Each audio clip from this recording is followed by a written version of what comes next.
बिल्किस बानो को supreme court से इंसाफ मिल गया। साल 2002 में गोधरा वाक़े के बाद गुजरात में फसादात के दौरान बिल्किस बानो की इस्मत रेज़ी और इनके ख़ानदान के 7 अफराद के कत्ल के मामले में कसूरवारों की सज़ा माफ़ करते हुए इन्हें जेल से रिहा करने के फैसले को चैलेंज करने वाली दरख्वास्त पर आज अदालत ने अपना फैसला सुना दिया है। सुप्रीम कोर्ट ने इनकी सज़ा माफ़ी को कालादाम करार दे दिया। अदालत के ताज़ा तरीन फैसले के बाद तमाम मुल्जिमान को जेल वापस जाना पड़ेगा।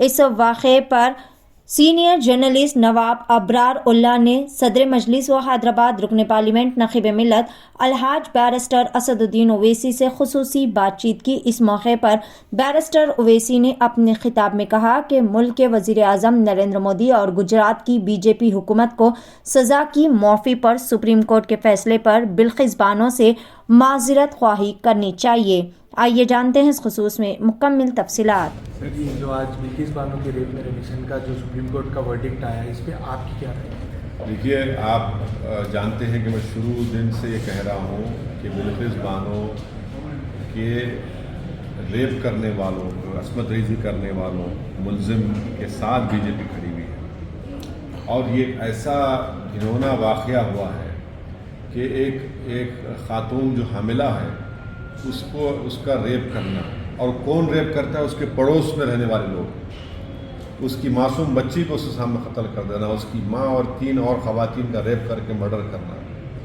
और वो अकेले रेप करके जब चले जाते हैं तो अकेले खेतों से निकलकर शहर को पहुँचती है, अपने इंसाफ की लड़ाई लड़ती है। गुजरात में नहीं, महाराष्ट्र में केस चलता है, सज़ा होती है। फिर सज़ा के बाद बीजेपी की सरकार बजाय बिल्किस बानो के साथ खड़े रहने के उन कातिलों और उन अस्मत रेज़ी करने के साथ खड़ी हुई है।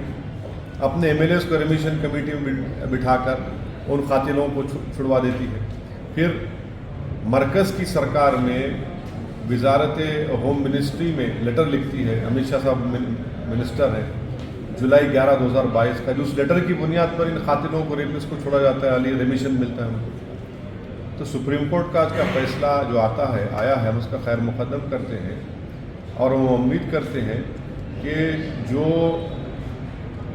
खातून या महिलाओं का या ख़वातीन की अस्मत रेज़ी करते हैं उनको ये पैगाम मिलना चाहिए कि आप किसी भी पॉलिटिकल आइडियोलॉजी से आपका ताल्लुक़ हो सकता है, मगर आपका रिमिशन नहीं होगा।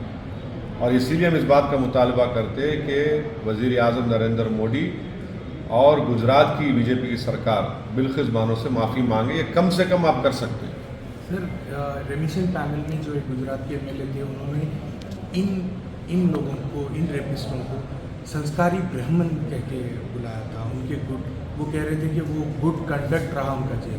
तो यही तो हम बता रहे हैं कि आप कैसे उन लोगों को संस्कारी बोल सकते हैं जिन्होंने एक खातून को, एक नौजवान बच्ची को जो हामिला थी, आपके पड़ोसी हैं, आपकी पड़ोस में थी, उसका आप अस्मत रेज़ी करते हैं। कैसे संस्कारी हो सकते हैं? क्या कोई पड़ोसी जो जिसको आपने चूड़ियाँ बेची, चूड़ियाँ बेचने वाला उसका रेप करता है?